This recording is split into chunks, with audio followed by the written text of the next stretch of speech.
Pensar no dia do amanhã é algo que fazemos só algumas vezes na vida. Mas existe uma empresa que pensa todos os dias no seu futuro. A BFA Pensões. Somos uma sociedade do grupo BFA, a maior e mais sólida instituição bancária do país. A BFA Pensões já nasce grande. Conta com uma experiência de 30 anos do BFA na gestão financeira e uma rede comercial que cobre todo o país. Os angolanos vivem cada vez mais e querem ter uma vida com mais qualidade após terem contribuído para o crescimento do país. E nada mais justo do que ter uma reforma com rendimentos que atendam às suas necessidades. A BFA Pensões entra no mercado angolano para inovar, oferecer soluções que completam a reforma com serviços personalizados, transparentes e sustentáveis. Pretendemos ser uma referência no mercado de fundo de pensões, oferecendo excelência na gestão dos fundos, com foco em produtos diferenciados e flexíveis que garantem rentabilidade. Contamos com uma equipa experiente e multifuncional que lidera os processos de gestão guiados por uma filosofia de segurança e rentabilidade.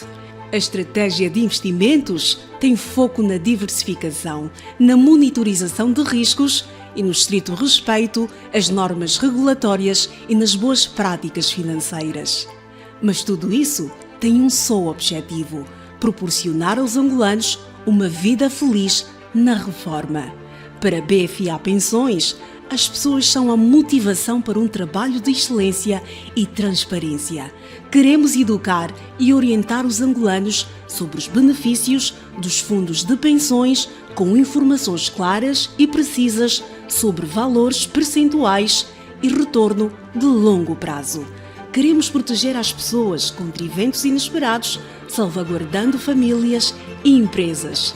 É um caminho longo que começa agora com estes primeiros passos já bastante firmes e confiantes. BFA Pensões, a construir um futuro para cada angolano com mais geração de riqueza, mais estabilidade social e mais felicidade para todos. BFA Pensões. Cuidamos do seu futuro. Prezados, muito bom dia. Sejam bem-vindos à quinta edição do podcast Voz Segura. Meu nome é Enda da Silva e, como habitualmente, estarei em companhia do Dr. Jesus Teixeira. Dr. Jesus, bom dia. Bom dia, Enda. Bom dia, bom dia. Portanto, o podcast Voz Segura é uma plataforma da Associação Angolana de Atuários que visa falar sobre seguros. E para este programa temos como convidado o Dr. Lindorfo Raul Fernandes, também conhecido como Raul Fernandes. Bom dia, Dr. Raul. Bom dia. Prazer estar aqui convosco. Obrigado. Prazer é todo nosso. Dr. Raul é, tanto uma figura incontornável do setor de seguros em Angola e, como habitualmente, para todos os nossos convidados, nós estendemos os nossos agradecimentos. Agradecemos pela contribuição, agradecemos pelo legado. Ok, obrigado. Hoje, como disse o Dr. Enda, de facto, o Dr. Lindolfo Raul Fernandes é um quadro sénior do setor dos seguros que deu o seu contributo, digamos, nos fundamentos de criação do próprio setor dos seguros e por essa razão nós contamos consigo hoje para aprofundar a sua experiência, os seus exemplos daquilo que viveu ao longo da sua carreira. Dizer que o Dr. Raul Fernandes é licenciado em Economia, começou a sua carreira no setor de seguros em 1969, na Companhia de Seguros Universal de Angola, ainda no tempo anterior à independência. Em 1975 foi admitido na Companhia de Seguros Ourique, exercendo funções de escriturário na área da contabilidade. E em 1985, isso já na era pós-independência, obviamente, foi admitido na ENSA Seguros como técnico superior no departamento de resseguro. Posteriormente foi designado também como diretor do Gabinete de Estudos Técnicos e durante o exercício de 1994 a 2014, 20 anos, desempenhou uma função de uma área muito, muito importante, que é a direção de resseguro. Foi diretor de resseguro. Muita experiência aqui a nível de resseguro, doutor. Alguma. Muito bem. Dr. Raul, do seu percurso profissional, conforme acabamos de ouvir, destaca-se o facto de ter exercido durante cerca de 6 anos funções como responsável máximo do Gabinete de Estudos Técnicos da ESA, por um lado. Por outro, cerca de 20 anos enquanto diretor de resseguro da ESA, a par de períodos interpolados em companhias seguradoras portuguesas. Uma assim. Uma companhia, muito A bem. primeira, era criança, tinha 16 anos, né? Foi quando eu iniciei a atividade. 56 anos atrás. 1979. Exatamente. E depois, portanto, em 75, antes da independência, em outubro de 75, voltei à atividade. Muito bem. Portanto, como sabem, na altura houve um êxodo bastante grande de quadros, portanto, no setor em geral, quer na empresa onde eu estava a trabalhar, quer no setor de seguros, e houve essa oportunidade e eu voltei à atividade. Muito bem, muito bem. Falemos do seu percurso a nível do GET. Comecemos pelo GET, não é? Pode partilhar quais eram as suas principais atribuições e principais atribuições do GET em si, igualmente? Quando, portanto, houve a PAENSA em 85, portanto, finais de 85, eu fui colocado portanto, e esse foi o objetivo da direção na altura, dar um apoio à área de resseguro, precisava. E então eu funcionei na área de resseguro durante algum tempo, apoiando o então chefe de departamento, porque o resseguro era um departamento, não era a direção na altura, o senhor Bernardo Conta. E em 86, depois, portanto, fui fazer uns estágios e quando regressei, já não foi para a área de resseguro e criámos o Gabinete de Estudos Técnicos. O Gabinete de Estudos Técnicos, portanto, integrava, entre outras pessoas, portanto, no início o Dr. Aguiar, depois mais tarde a doutora Domingas Nazaré e o Dr. Dilola. E o GET tinha como missão, portanto, apoiar todas as áreas da empresa. Recordo-me que um dos primeiros trabalhos que nós fizemos foi um diagnóstico geral da empresa, da ENSA, um trabalho bastante aturado do Dr. Aguiar, que serviu até para, mais tarde, a ENSA tomar determinadas medidas e fazer determinadas alterações na sua estrutura. E outros trabalhos, nós colaborávamos quer com a direção técnica, fizemos um trabalho bastante bom, onde conseguimos alterar e aprovar uma nova tarifa para o ramo automóvel. Na área financeira, portanto, apoiávamos principalmente a parte das cobranças, fizemos saneamento das contas bancárias, principalmente no caso do BCI, o problema dos cheques. Na área de cobranças, havia um elevado número de recibos por cobrar. Na altura não havia grande informatização, nós tínhamos um sistema informático em colaboração com o Ministério das Finanças e então havia a emissão dos chamados continuados, ou recibos continuados, do ramo automóvel essencialmente, móvel e incêndio, e posso dizer que havia milhares de recibos, quer de empresas, quer de particulares. E então houve necessidade de se fazer esse saneamento. Saber exatamente quem paga, quem não paga, e foi um grande trabalho, porque tivemos que mobilizar uma equipa extra, até com pessoas fora da empresa, porque estávamos jovens na altura, para poder apoiar, porque nós tínhamos que contar recibos, tínhamos que separar os recibos, pôr por ordem alfabética. Foi necessário fazer ficheiros, armários em madeira com gavetas, para poder pôr todos os recibos. Uma espécie de saneamento. Foi feito esse saneamento, portanto, que permitiu depois da área as áreas anularem uma série de recibos. Portanto, fez esse saneamento, anularam-se esses recibos todos, a área financeira também, criou as provisões, e portanto, isso foi um dos trabalhos que fizemos na área do GET. Outro trabalho que também fizemos foi o estudo no diagnóstico também à área comercial. Na altura, o diretor que estava na área foi chamado para outras funções, e então houve necessidade de se estudar, ver a área, os prós e os contras. Esse trabalho foi feito e também permitiu depois organizar a direção comercial numa outra ótica. E do ponto de vista funcional ou operacional, como é que era feita a articulação deste gabinete de estudo técnicos com as demais áreas da empresa, sobretudo com a área comercial?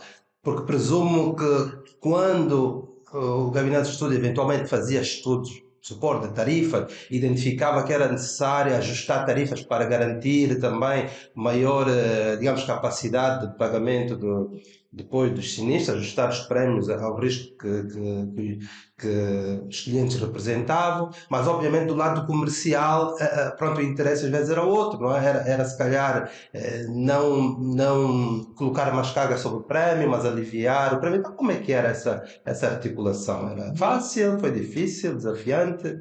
Não houve grandes problemas. Portanto, o gabinete dependia diretamente do diretor-geral.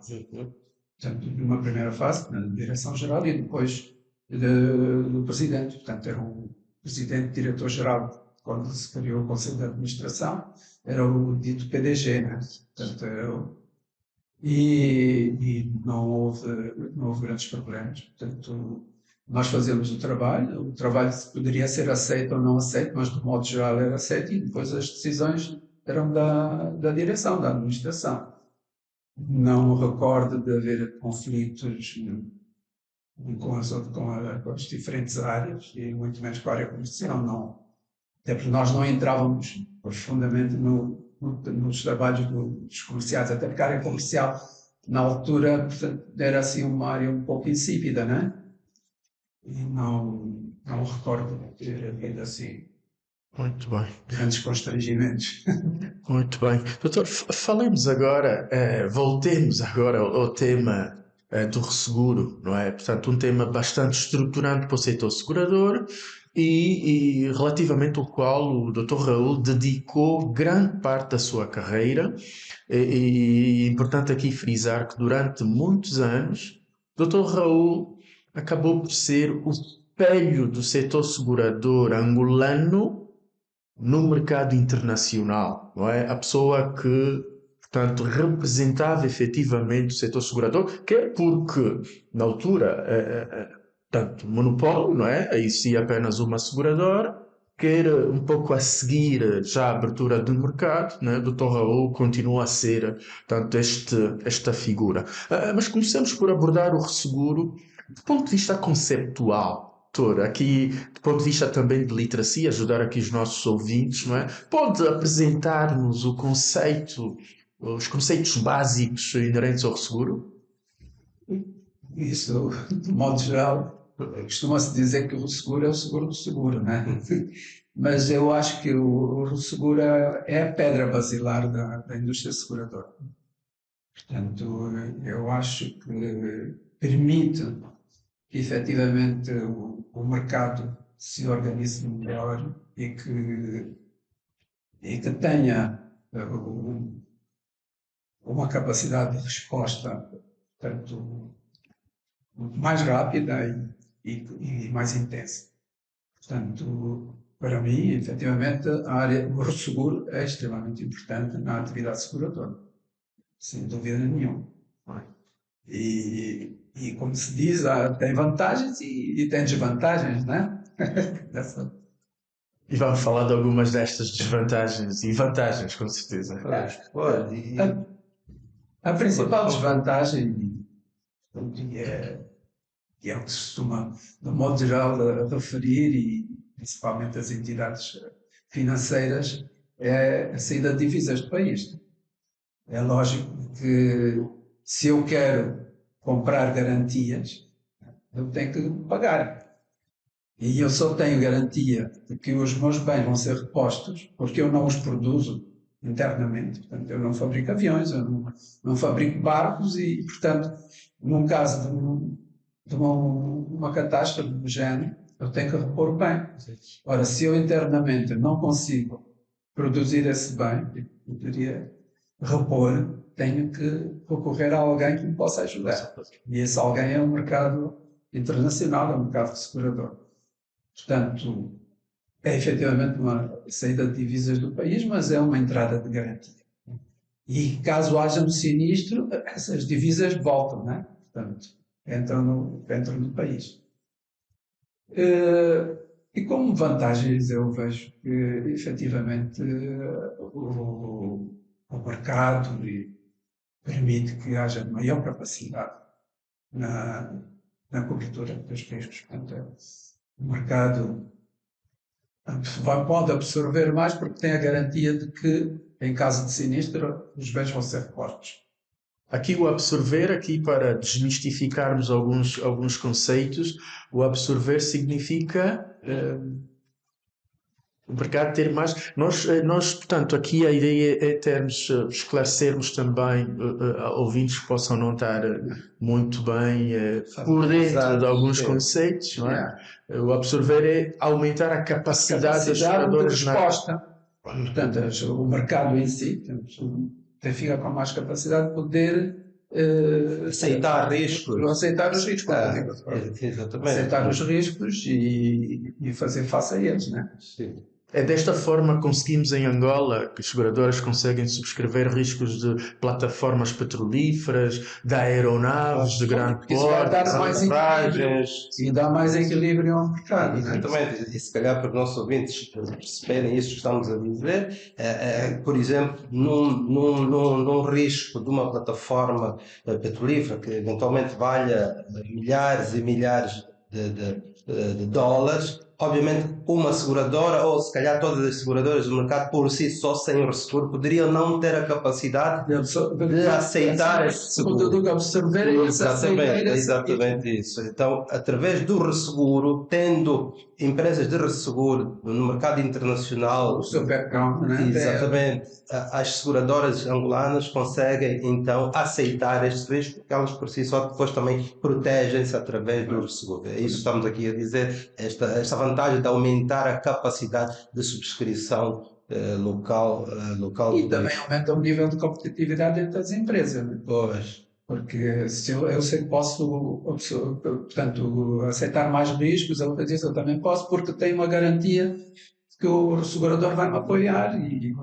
Claro, e há bocado falou aqui, enquanto desvantagem do resseguro, que é a exportação de divisas, não é? E que é um facto. E o mercado angolano há muitos anos bate-se com essa questão e tenta encontrar soluções para mitigar esta situação, desde a questão do próprio co-seguro, tentar ampliar o co-seguro em muitos riscos, e também a criação de resseguradoras localmente. Mas a minha questão em concreto vai em relação à taxa de cedência. No passado, eu não sei se continua a acompanhar o nosso mercado, já tivemos taxas de cedência muito altas, de uma maneira geral, global, não falo especificamente de cada um dos ramos. Entretanto, ao longo dos anos, tem estado a crescer bastante, e creio que neste momento já estamos aí a cerca de menos de 40% do global. Sem prejuízo de outros ramos como petroquímica ainda terem taxas de cedência muito elevadas. Então, na sua perspectiva, aquilo que vê do mercado, acredita que essa tendência é para se manter de crescimento ou fruto do desenvolvimento do próprio país, com os novos riscos que vão surgindo e grandes riscos, eventualmente com os investimentos que estão a ser feitos, poderemos ter aqui uma inversão novamente da tendência dessa taxa de cedência? Depende, penso eu, da organização e da estruturação do mercado em si e da capacidade de resposta que as seguradoras têm. Porque se eu E além disso, há mais seguradoras no mercado. Se eu optar pelo co-seguro, eu vou manter uma maior porcentagem do risco internamente e já não recorro ao segurador e já não estou a transferir, já não estou a ceder para fora do país. Portanto, mas efetivamente isso é uma história antiga, né? E, portanto, desde o tempo da ENSA, portanto, que nós tivemos problemas com essa questão, de termos sido, posso dizer mesmo com esse termo, acusados de estarmos a mandar divisas lá para fora.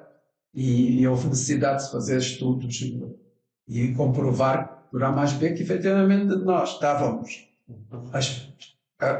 portanto, a ter uma saída de divisas, mas estávamos a comprar garantias. E tínhamos a garantia de que se os bens fossem sinistrados, portanto, se houvesse grandes sinistros, nós tínhamos a cobertura e a possibilidade de repor. Este é um esclarecimento importante, não é? Porque recorrentemente o setor segurador, portanto, digamos, questionado, não é? E, portanto, este esclarecimento de facto é importante para justificar o porquê de massivas, não é, transferências posteriores. Na altura, e ainda no caso do Guedes, portanto, nós fizemos um trabalho especificamente para a aviação e petroquímica, como nós chamávamos na altura, a demonstrar, né, efetivamente por A mais B, que as coberturas eram estas, os prémios eram estes, nós tínhamos que pagar isto, mas em contrapartida a acumulação do risco era muito elevada e havia efetivamente necessidade de termos essas coberturas, porque nós, plataformas, refinarias, como é que, em caso de um blowout que existir, um blowout com vários, na altura, 83 milhões de dólares, como é que se iria pagar isso tudo se não tivéssemos o resseguro, se o resseguro não tivesse em dia, não tivesse pago? Então, não tínhamos... Então, esse estudo foi feito e, efetivamente, portanto, o Ministério das Finanças chegou à conclusão que nós tínhamos razão. E portanto, continuamos... Fica aqui o esclarecimento deste tema bastante relevante. É efetivamente importante. Agora, na altura, era só uma seguradora, a ENSA. Funcionava como seguradora, o segurador até chegou a ser quase reguladora do mercado, né? E foi por vamos lá, existência da ENSA que surge o Instituto de Supervisão de Seguros e que, por razão, foi um quadro da ENSA que foi para a criação desse instituto. Porque nós éramos constantemente contactados por mercado a saber isto e aquilo, mas nós não podemos dar resposta a isso porque nós não somos isso, é como o Ministério das Finanças, não é connosco. E então houve essa fase. Entretanto, Dr. Raul, a atividade seguradora, a resseguradora, parece ser, de certo modo, conservadora, não é? No que toca à dinâmica, vemos que o mercado segurador tem sido mais dinâmico em mudanças, não é? E o ressegurador nem por isso, não é? Qual é a sua perspectiva? Como é que olha para a evolução do mercado ressegurador em várias perspectivas? Sinceramente, portanto, eu de certo modo afastado. Vou lendo, vou vendo algumas coisas, mas não digo que o mercado de segurador tenha estagnado. Acho que não. Portanto, há questões que são básicas, né? Há princípios, mas também há evolução e tudo isso, de um modo geral, quer os seguradores têm que se ir adaptando ao mercado. Não sei, efetivamente, não... Penso que é possível. Não é bem assim. Não é bem assim. Na minha opinião, acho que não é bem assim. Okay. Até porque o seguro vai evoluindo, mas muita dessa evolução é feita com o apoio dos resseguradores. Portanto, surgindo novos produtos, de um modo geral, tem sempre aquela suporte do ressegurador. Muito bem. E nesta relação com o resseguro, pronto, há quem defenda que há aqui alguma impressão de que os resseguradores, sobretudo ocidentais, não é? Têm, digamos, uma percepção negativa sobre a qualidade dos riscos situados aqui em Angola. Em nossa perspectiva, creio que é uma percepção incorreta. Mas eu gostaria de ouvir do Dr. Raul, da sua experiência nessa negociação com os seguros. Sentiu isso? Sentiu que de alguma forma os resseguradores tinham essa percepção da qualidade, da avaliação dos riscos aqui situados em Angola, ou eles confiavam simplesmente nas avaliações que a ENSA fazia e taxavam com base nas avaliações, ou enviavam para cá os seus peritos? Pode contar-nos um bocadinho sobre isso, se tiver exemplos até. Sinceramente, eu não me recordo e não de ter assim situações do género. Lógico que há dificuldades, né? E cada risco é um risco e tem as suas especificidades e é lógico que pode haver certa retração em aceitar ou não. Como eu disse, não senti isso. Até porque nós funcionávamos com um grupo de brokers que nos apoiavam bem e as próprias seguradoras profissionais com quem funcionamos, não me recordo. É possível que possa surgir, mas eu não tenho essa experiência, pessoalmente não senti isso. É lógico que tem que haver por parte da seguradora um nível de informação que possa permitir que o segurador assuma o risco ou não. Ora, se a seguradora não faça uma análise do risco correta, que não façam bons relatórios, que contenham a informação básica, é lógico que o segurador vai se retrair. E em casos de riscos elevados, portanto, por exemplo, numa barragem ou uma refinaria, é lógico que o mercado queira ver, porque até são coberturas de certo modo de um modo geral facultativas. E no caso facultativo, e quando há esses riscos tipo catastróficos, é lógico que o segurador possa enviar o seu perito. Nós tivemos situações dessas.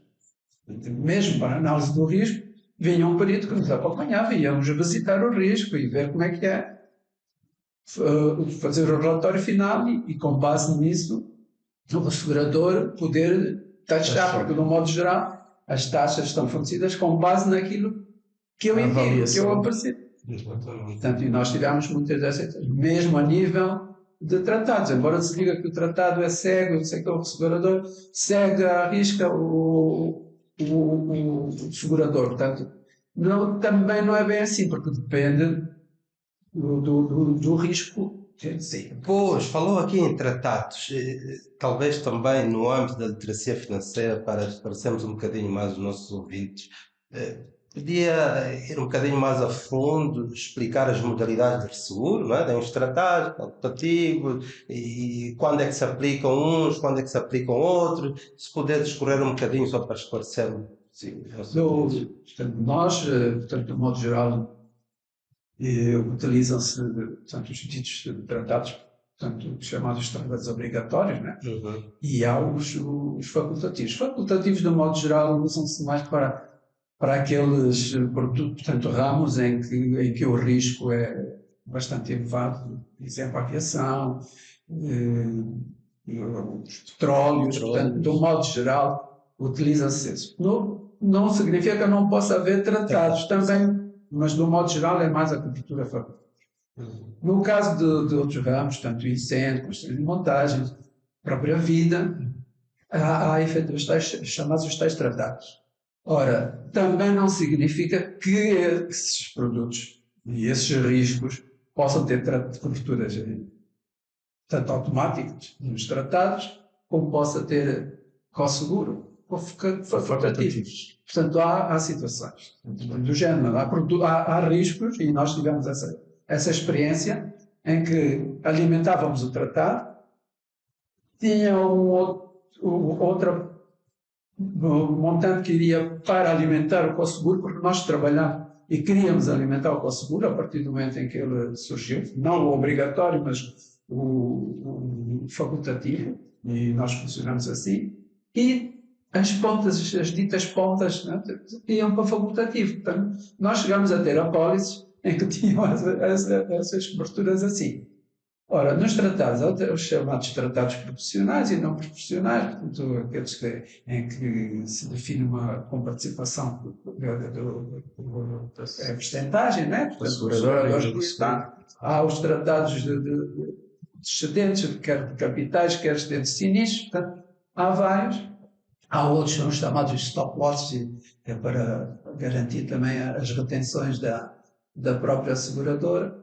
O importante também é que a seguradora tenha um plano de resseguro devidamente estruturado. Exatamente. Internamente, a seguradora tem que definir as suas retenções. Eu tenho que saber que, para o ramo ou produto tal, eu posso, por apólice, reter até X. Mais do que isso não posso. Eu tenho que estruturar um plano com todos os ramos, onde é que eu vou definir qual é a minha retenção, e então a partir daí eu vou negociar o que é que eu quero. Eu neste posso reter 100%, neste não, eu tenho que negociar um tratado nesta base assim, ou não, este eu tenho que ir para facultativo. Portanto, e isso depende efetivamente da organização e da estratégia, né, Da de cada seguradora.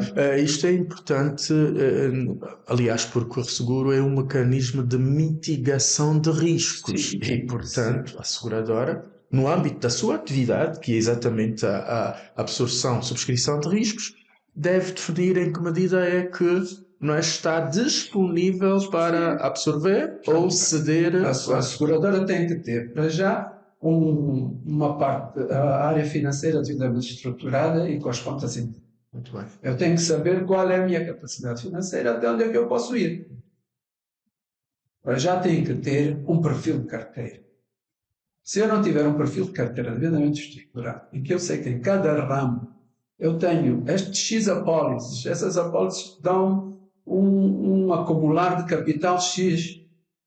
Potencial de sinistro Y versus a capacidade Quantas financeira. apólices tem, qual é o valor em risco que eu tenho acumulado, o que é que o prémio que eles vão gerar. Portanto, eu tenho, qual é a sinistralidade que eu tenho, que é para eu poder definir. Não, portanto, neste ramo a sinistralidade é pequena, eu posso, e com base na minha capacidade financeira, eu posso reter até tanto. Portanto, e é isso. Há casos que eu posso reter 100%, há outros que dizem, não, é muito, não dá, ou até 50%, ou não. Por exemplo, nos casos grandes, e a experiência que nós tínhamos, é essa, não fazia fronting. Eu não gosto de fronting. O fronting, aqui explicando o fronting, conceito fronting. O fronting, a seguradora assume o risco, mas na prática não assume nada, porque manda os 100% para o segurador e só recebe a comissão. Ok. Prática funciona como uma mediadora. É isso. Mas há seguradoras que funcionam assim. E, portanto, felizmente essa não. Algo que a lei, entretanto, a lei atualmente, a nova lei da atividade seguradora, penso que limita. Pois, limita, não proíbe, mas limita a autorização e condiciona a autorização do regulador. Se alguma seguradora tiver que assumir um risco e que não tem capacidade, depois tem que fazer o fronting, deve submeter o pedido de autorização ao regulador, o regulador avalia se de facto há necessidade ou não de fronting, sim, porque autoriza ou não autoriza. Se eu sou uma seguradora, assumo o risco, tenho os meus parceiros, por que razão é que eu não vou contribuir? Também tenho que contribuir. Sim. Eventualmente o segurador avalia em que medida localmente este risco poderia ser partilhado em co-seguro, não é? E só depois o excedente ser... Porque as seguradoras têm que provar que a nível esgotaram-se todas as possibilidades de reter aqui localmente. E uma das possibilidades é a questão do co-seguro, não é? Mas essa tendência, de facto, atualmente praticamente não existe, e ainda bem que assim é, até porque o mercado está melhor regulado, não é? Há bocado o Dr. Raul teve a falar dos planos de seguro. Há uma norma que obriga que todas as seguradoras anualmente remetam ao regulador a política geral do risco de resseguro. Não é? Pois, tem que estar ali definida a estratégia de retenção, etc. Então, pensamos que de facto as coisas estão a melhorar e E o mercado de segurador angolano vai continuar a reter mais, não é? Que é o desejo de cada um de nós, não é? Que se aumente essa capacidade de retenção. Eu gostaria de recuperar o tema da qualidade de risco, não é? Que falámos há bocado, e o Dr. Raul apresentou muito bem os argumentos, e tocou num aspecto importante, que é a qualidade da informação. E eu diria que é dos aspectos fundamentais que levam a uma interpretação, não é? Relativamente à informação qualidade. eu der. Portanto, melhor o meu parceiro vai. Perfeito. E é dos principais desafios, segundo aqui a nossa experiência, que temos a nível do mercado local, não é? É garantir que as seguradoras, relativamente aos riscos, tenham informação, não é? Portanto, Eu não posso detalhada. mesmo. Isso era uma das situações com as quais eu sempre debati. Mesmo que eu não necessite de ir ao mercado para colocar o risco, mas para eu aceitar, eu tenho que saber o que é que eu estou a aceitar. Ora, eu tenho que analisar o risco devidamente e tenho que ver, efetivamente, tenho condições ou não tenho condições para eu poder assumir. E hoje que muito, portanto, estamos aqui a referir a qualidade da informação por parte das seguradoras, mas uma parte das vezes as seguradoras estão limitadas à informação que os segurados providenciam, não é? Sim, mas eu tenho que exigir. Eu não vou, se o segurado me manda só preencheu a proposta e não, então, no caso, por exemplo, do ramo incêndio. Ora, eu tenho que ir analisar que tipo de risco é que ele tem. É um armazém, não é um armazém, é uma casa, é isto. Há condições, tem extintores, não tem extintores. Portanto, tudo isso é importante. Faz parte da análise do risco. Tem que ser uma análise. Ora, eu sei uma análise criteriosa do risco. Não posso aceitar. Ora, se eu aceito assim e vou mandar para o mercado só, o mercado não vai querer. E é aquela situação que se põe. Muitas das vezes o mercado depois não confia. Né? Fica com aquelas reticências. Será que é bom, não é bom? Porque no caso, o caso colocou de olharem para Angola, para a África, que o risco não é bom. No nosso caso, até, o problema foi financeiro. Nós tivemos problemas, mas porque não pagávamos os prémios ao segurador. E é isso aí é que nos levou a ter algumas dificuldades e até ficarmos algum período a assumir 100% o risco, porque não se pagava os prémios ao segurador. E ainda bem que está a tocar nesse aspecto da questão do não pagamento dos prémios. Como é que terá sido no passado? Pronto, no passado a Angola viveu ali antes de 2000, dos anos 2000, viveu aquele período de trocas de moeda, desvalorização de moeda, etc. Os anos 90, Deve ter sido... deve ter sido muito desafiante para esses pagamentos os quadros reajustados, os novos e tem algum episódio assim muito estressante em termos digamos, do resseguro, que havia, digamos, por parte dos resseguradores, ameaça de romper o contrato caso não fosse efetuado o pagamento. Sim, nós tivemos, mesmo na negociação da renovação dos tratados, por falta de pagamento, os seguradores faziam às vezes uma extensão de 3 meses para dar prazo, dar o tempo suficiente para se pagar, não se conseguia pagar, o Banco Nacional dizia que não tinha divisas, não se podia pagar, ao ponto de as pessoas cancelarem os tratados. Os tratados foram cancelados e, portanto, a ENSA teve que assumir os riscos sozinha durante um período largo, até que conseguimos efetivamente renovar, mudar de líder, porque isso também depende da posição que o líder assume. E, de modo geral, o líder assume e os restantes membros do chamado bloqueio, né, acompanham. Mas nós tivemos dificuldades nas contas, fazíamos contas, utilizavas uma taxa de câmbio na altura do processamento dos prémios, mas depois quando se fosse fazer o extrato de contas, a taxa de câmbio já era outra, e como é que vamos fazer? Em dólares estava a dar um valor positivo, mas em contas estava a dar negativo ou vice-versa. Portanto, era uma situação. Desafios. Questão os desafios relativos também às transferências e à qualidade de risco que falámos há bocado. Remete-nos a olhar um bocadinho para o mercado ressegurador em África. Como é que avalia a robustez do mercado ressegurador em África? Olha, eu creio que estamos, de modo geral, estamos sempre dependentes de outros mercados, quer o europeu, quer o americano. Mas eu creio que a África tem cumprido o seu papel.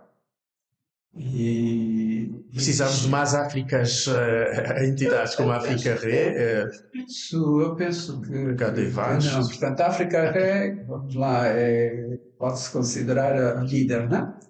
Acho que é a líder no ranking das seguradoras. Sim. E temos um mercado bom que que pode apoiar o continente, que é a África do Sul. A África do Sul tem boas seguradoras, tem um mercado financeiro que acho que é estável. E, portanto, não estou a ver a necessidade de se criar assim uma superestrutura de resseguradoras. Eu penso que Aliás, porque os mercados comunicam-se entre si, não é? Sim. As resseguradoras também fazem a Também retrocessão sim. e, portanto, têm que fazer para mercados, para outros mercados. Outros mercados. E é lógico que a África que eu penso pronto, agora deve estar mais sólida, né? Portanto, também teve os seus percalços, mas não estou a ver que haja necessidade de se criar assim uma Como disse, de facto, a África Red está cada vez mais sólida, tanto mais que esta semana foi partilhado, tive a oportunidade de ver o último rating da África Red, feito pela Standard & Poor's, que de facto está já no ar, só não me lembro se é a menos ou a mais, mas isso reflete de facto essa consolidação e a melhoria, digamos, da África Red. Mas como há bocado também falámos um bocadinho do mercado africano, nos próximos meses, certamente será implementada a resseguradora angolana, não é? Já foi autorizada pela ARCEP, enquanto regulador do setor dos seguros. Agora, esta resseguradora tem 6 meses desde a autorização para se constituir e solicitar a licença para o seu funcionamento. Penso que a realização, digamos, do sonho de quase todos os profissionais do mercado, das próprias seguradoras, e é uma iniciativa local. No passado já tivemos uma iniciativa do qual o Dr. Raul fez parte, penso, da comissão instaladora, que era a Angoré, que era uma iniciativa com uma componente grande estatal, não é? Pública também, mas não foi bem sucedida, e agora temos esta companhia angolana de resseguro, e acredita que de facto é a realização de um sonho coletivo do mercado que poderá ajudar de facto naquilo que falámos há bocado, a dar o seu contributo para aumentar a retenção local, e também, por outro lado, se ela tem de facto perspectivas, ou se poderá conseguir impor-se de alguma forma também neste mercado africano. Falamos, apesar de termos aqui, como disse, o mercado sul-africano, que é muito forte, mas há aí espaço para a nossa seguradora angolana também fazer os seus negócios de nível da África. Eu penso que sim, mas, portanto, voltando um bocado atrás, portanto, eu acho que é importante que se tenha uma seguradora nacional. Aliás, isso é, como se diz, é um sonho antigo, né? E já quando em 2002 se fez o plano de reestruturação e lançamento da ENSA, e, portanto, surgindo o grupo ENSA, e a ENSA, o EE transformada em Sociedade Anónima, a ENSA Seguros de Angola, perspectivou-se a possibilidade de se criar uma resseguradora, um grupo, e em 2003, desde o decreto 02 de 2003, surgiu efetivamente a Angoré. Estatutos, com tudo, só que, infelizmente, na altura, e por outros interesses, né? Não houve a possibilidade de se avançar com esse projeto. Mais tarde, a nova administração da ESA voltou ao assunto, mas infelizmente também sem sucesso. E depois surgiu uma comissão instaladora, que era coordenada pelo Dr. Herminaldo Brito, que estava na Mundial Seguros, e da qual ninguém da ESA, nem do grupo ESA, participou. Portanto, esse estudo foi feito, mas também ficou na gaveta, não avançou. Mais tarde, em 2015, portanto, voltou ao assunto e foi criada uma nova comissão instaladora, da qual eu fiz parte como representante da ENSA. E o trabalho foi feito, avançamos, é lógico que demos continuidade àquilo que já estava feito. Consideramos que o trabalho que tinha sido feito estava correto, estava bom, tinha tido um bom apoio de resseguradoras, caso África Ré e Munique Ré África do Sul. E, portanto, fomos atualizando o estudo com novas propostas, só que, infelizmente, também ficou na gaveta e morreu. Agora surge este novo projeto, que posso considerar que já não é um projeto, já é uma realidade. Exato, é uma realidade. E eu espero que sim, que tenha um sucesso, que se organize bem, portanto, porque a lei vai obrigar as seguradoras a fazerem o seguro. Não haverá retenção. Não sei. Não sei se o decreto 6 de 2000 foi revogado. Porque se o decreto 6 de 2000 não foi revogado, o artigo 3º obriga que as seguradoras cedam 30%. Não, isso já foi revogado pela Lei 18. Já foi revogado pela Lei 18. Nessa base, como não, mas com certeza, eventualmente, a nível dos próprios acionistas, como os acionistas, grande parte são as próprias seguradoras, poderão estabelecer acordos que forcem cedências obrigatórias, não é? Sim, é importante para o mercado, até porque espero, né, que as seguradoras possam alimentar a carteira da seguradora, né? Ela tem que estar devidamente estruturada e organizada para poder fazer face a esses riscos, escolher os seus parceiros bem escolhidos, né? Porque vai ter que ter parceiros internacionais, vai ter que fazer retrocessão, penso eu, porque nós sabemos que o mercado financeiro, o nosso mercado oscila muito, né? Não é estável, e então temos que pensar nisso tudo. E em que medida será também a resseguradora, digamos, capacitada para subscrever riscos de outras geografias? Que desafios é que terá nesta ámbito? Primeira fase, não sei, mas penso que não. Mas o seguro aceite é inevitável, né? Até porque é para contrabalançar A carteira. E a solvência em si, né? Portanto, eu tenho que ceder, mas também tenho que aceitar. Não vou só estar a transferir.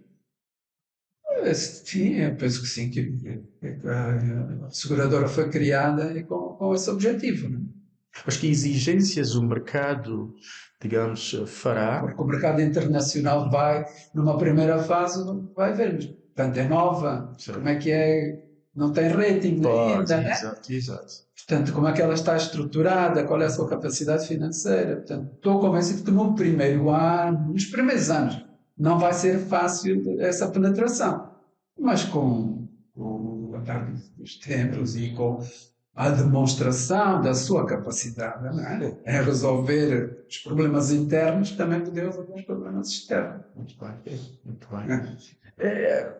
Aqui, pronto, nós temos estado a verificar, a nível do mercado segurador angolano, o surgimento de novas companhias, não é? Companhias com uma dimensão pequena, não é? Outras nem por isso. Gostaríamos aqui que partilhasse os seus tanto conselhos relativamente a de que forma uma companhia começa a operar no setor deve, portanto, estar protegida do ponto de vista de resseguro, de soluções. Sim, eu penso que sim, que, portanto, Seguros, deve ter. qualquer seguradora, quando vai para o mercado, tem que fazer um estudo do mercado, sim, saber onde é que ela pode atuar melhor. É lógico, pensa-se, vamos explorar todos os produtos, ou não vamos, ou vamos especializar mais neste ou naquele. Portanto, quando a seguradora vem para o mercado, ela fez um estudo. Penso, tem que ser, lógico. E tem que ter um suporte. E esse suporte é o seguro, porque ela pode até ter capacidade financeira, mas não tem capacidade financeira para absorver tudo. Não é? E então ela tem que estar devidamente estruturada, tem que ter os seus quadros devidamente preparados.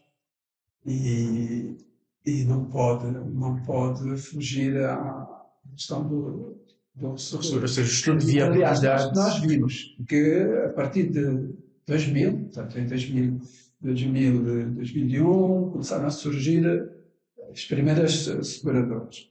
No meu ponto de vista, e foi por isso talvez que o Dr. Aguiar na altura impôs certas regras,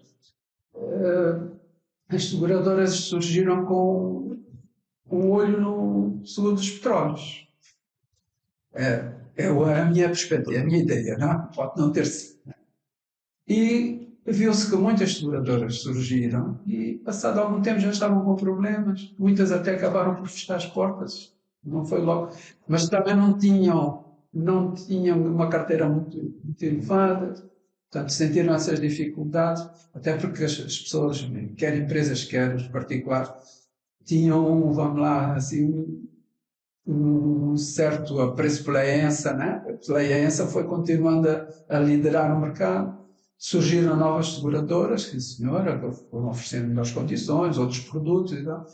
Mas é preciso ter cuidado quando se abre uma seguradora para entrar no mercado para não chegar ao ponto de que eu saiba, pelo menos umas 3 ou 4 já fecharam as portas e umas até muito cedo, porque acabaram por não conseguir ter solidez financeira que sustentasse A dinâmica do mercado é essa mesmo, não é? No mundo de concorrência, aquelas que não conseguirem de facto acompanhar as exigências, quer legislativas, né, regulatórias e exigências do próprio mercado, acabam sempre depois por fechar, exatamente. Que era o mercado expurga, né? Está mais desenvolvido. Mas quando muitas seguradoras surgiram, não tinham, vamos lá, espaço mercado suficiente para ir buscar negócio. Exato.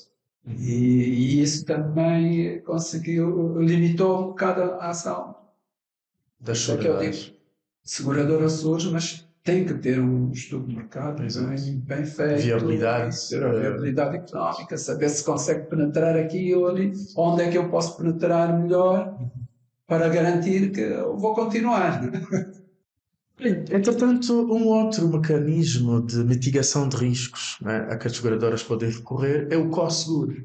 O co-seguro, consubstanciado na partilha de riscos entre seguradoras em um mercado, no mesmo mercado. Mas, entretanto, é também referido cá em Angola que as seguradoras adotam muito pouco o co-seguro. O que acha que está na base desta situação? Sinceramente, da sua experiência passada? Da minha experiência, portanto, no co-seguro tínhamos o co-seguro obrigatório e facultativo. Eu não sei, talvez as seguradoras não confiem nas outras, mas nas outras. Talvez por razões comerciais, será? Não sei. Ou por questões em caso de sinistro, cumprir com as a apetência, quando se fala em dividir riscos ou dispersar o risco, primeira opção para as seguradoras é sempre o seguro, não é? Se calhar porque o ressegurador não é um competidor com ele, é estrangeiro, etc. E não tem receio dessa exposição do cliente ao ressegurador. Mas no co-seguro, não sei se é essa questão comercial, vou ter que dividir o cliente, a outra vai conhecer o talvez a cliente. falta de prática, porque no meu caso, e portanto eu posso dizer que nós, de um modo geral, tínhamos facultativos, o co-seguro facultativo. E como disse ainda há bocado, nós tínhamos apólices em que tínhamos o co-seguro interno, tinha resseguro, tinha tratado, tinha facultativo. Portanto, eram apólices que tínhamos que gerir porque eram valores elevados, principalmente com gestões e montagens e etc.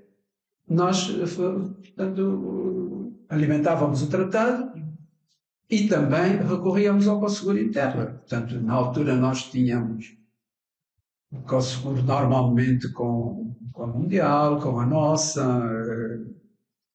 Ou seja, portanto, aquelas primeiras resseguradoras seguradoras que surgiram aí no mercado, nós tínhamos. Para além do co-seguro obrigatório, portanto, isso era inevitável, né? Mas nós trabalhávamos, quer ceder como aceitar, né? Sempre que nos era oferecido um risco em co-seguro, nós, de modo geral, aceitávamos. Ok. Aliás, os nossos tratados previam, nós tínhamos uma cláusula nos tratados em que poderíamos aceitar e alimentar o tratado com a pólice de co-seguro. Aceitos em co-seguro. Portanto, nós tínhamos uma cláusula de tratado em que dizia, portanto, eu aceito, esta apólice está em co-seguro, portanto, é em co-seguro, veio de outra, mas eu vou alimentar o meu tratado também com essas apólices. Pois, Dr. Raul, o mercado segurador angolano tem, digamos, uma característica muito peculiar, que é essa questão dos regimes especiais de co-seguro. Atualmente, eventualmente outros países outros mercados poderão ter também regimes similares, mas na altura em que foi instituído cá éramos dos poucos países no mundo com um regime de co-seguro obrigatório, digamos assim. Tipo aqueles seguros obrigatórios. Exato, o co-seguro normalmente é facultativo, não é? Cada seguradora decide com qual das seguradoras vai partilhar o risco, mas nós implementámos esse regime, obviamente por motivos históricos, né? Na altura não tínhamos grandes garantias concorrenciais entre as seguradoras e havia o risco de eventualmente uma determinada seguradora monopolizar os riscos e o legislador na altura optou por garantir um desenvolvimento equilibrado do setor, e este mecanismo do seguro, da divisão de facto dos grandes riscos bons e a partilha também dos grandes riscos não muito bons entre os players do mercado. E penso que, na minha perspectiva, foi de facto uma solução muito adequada para o nosso setor. Recebemos muitos elogios na altura. Agora pergunto ao Dr. Raul, atualmente, no contexto do mercado, com cerca de 21 seguradoras, etc., na sua opinião, com a experiência que tem, o que é que acha? É um regime que ainda continua a desempenhar o seu papel, ou já era a altura de se liberalizar, deixar que o co-seguro fosse uma coisa livre e não imposta? Eu penso que os pressupostos que levaram a criação desses co-seguros obrigatórios já não são os mesmos. Portanto, o mercado alterou. Portanto, quer a nível financeiro, quer estrutural, e talvez fosse bom, na minha opinião, rever-se essa situação. Aliás, eu não participei portanto, isso foi um trabalho do Instituto de Supervisão de Seguros, então não participei nessa altura, mas eu, sinceramente, desde o início, que não concordei muito com isso. Entendi as razões até creio, mais políticas do que técnicas, porque era para permitir que, pronto, vamos satisfazer todos e ninguém se vai aborrecer com isso. Acho que devemos rever esse conceito. Até porque nós chegamos a um determinado ponto que começamos a ter problemas em fazer a distribuição. Porque sempre que surgisse uma seguradora nova, era-lhe atribuído 10%. Ora, numa primeira fase, e no caso dos petróleos, 60, 40, 60 para as 3As, 40 para a ENSE. Pois, naquela altura, não é? Sim, Já naquela não era altura, quando assim, surge a primeira seguradora, 10%. Reduz os 10% na líder, reduz os 10% na ENSE. A terceira A seguradora. terceira, a quarta, a quinta, chega a um ponto e diz, mas onde é que eu vou buscar? Não é? Eu não sei como é que está atualmente, não faço a mínima ideia. Porque já não funciona assim. se existe, pois não funciona assim, porque se existem 20 seguradoras, se eu vou dar, tem a líder, se eu vou dar 10, 10, 10 às outras 19 ou 18, Impossível. vou ter, passa os 100%, não é? Portanto, e isso era um dos handicaps, era um problema que começou a surgir, não é?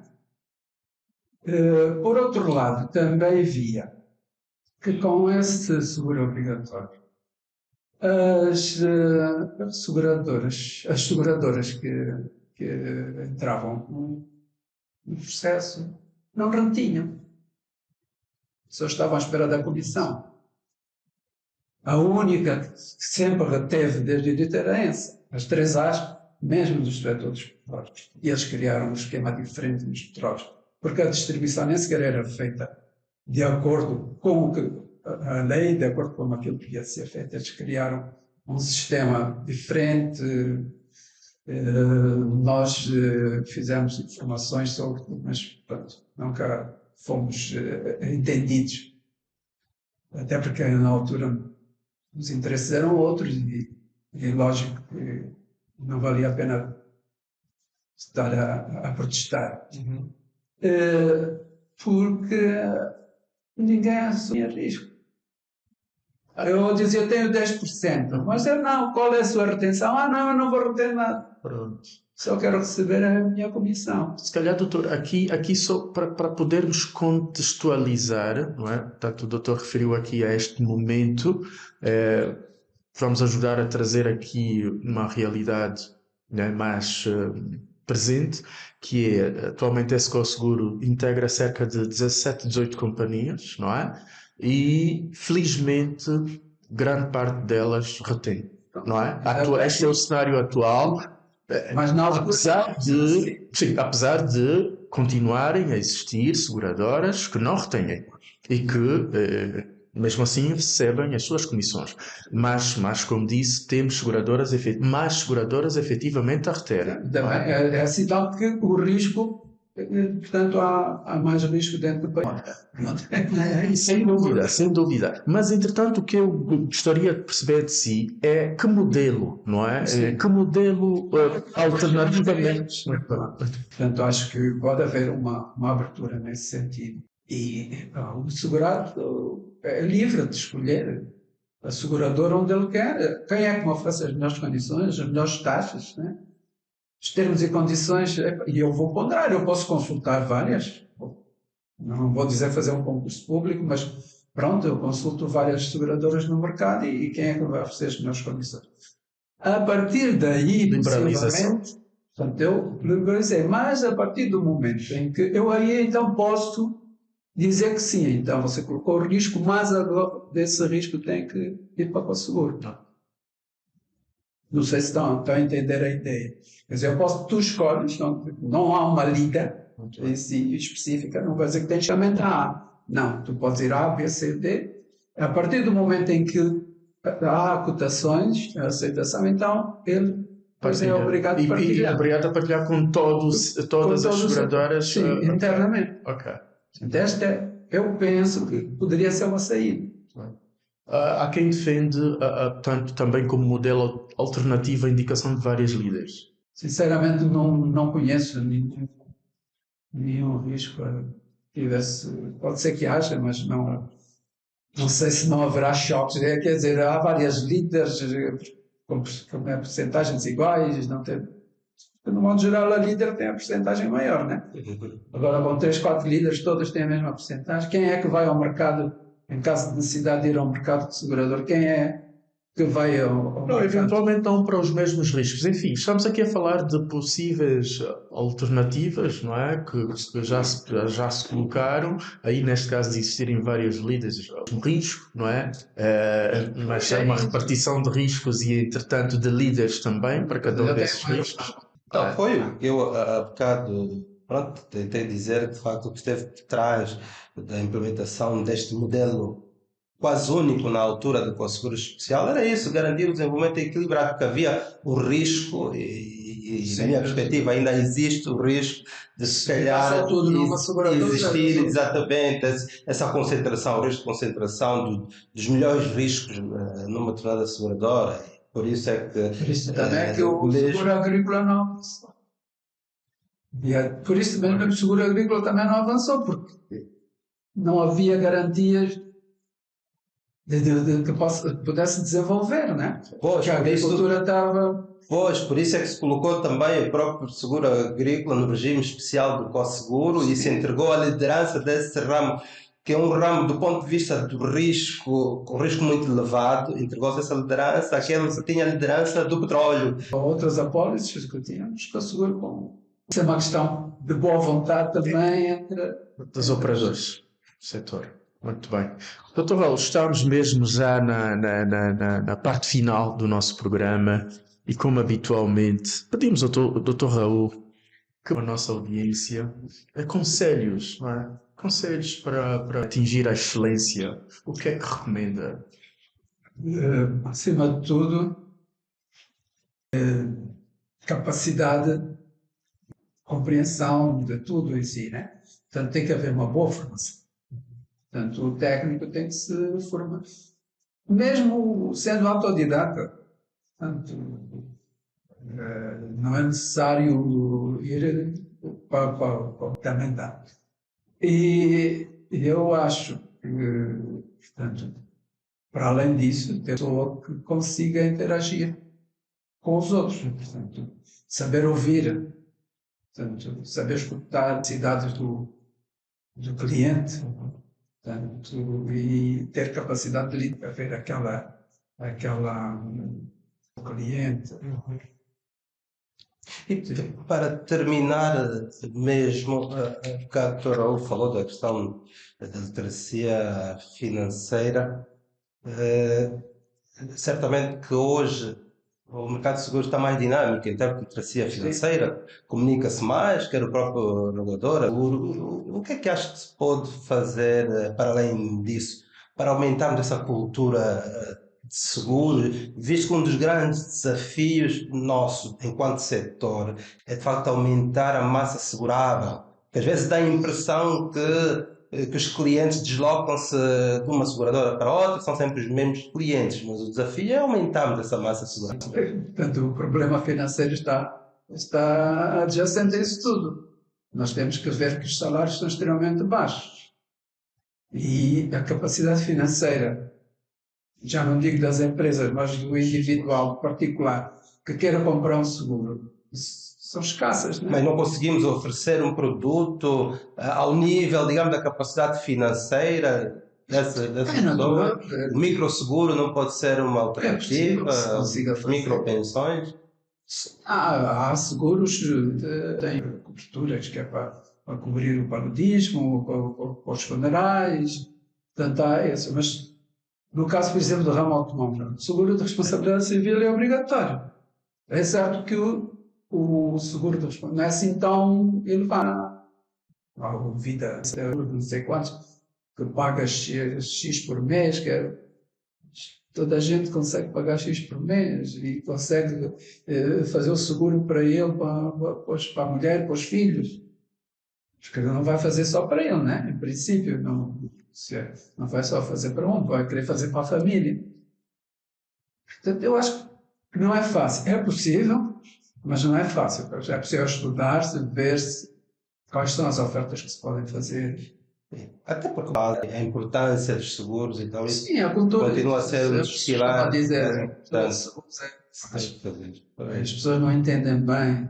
Às vezes há necessidades, e nós tivemos provas, e o doutor ainda sabe muito bem, que quando vida crédito, As pessoas corriam, faziam, mas depois já tinham o crédito garantido, já tinham financiamento para comprar a casa e as outras prestações já não pagavam.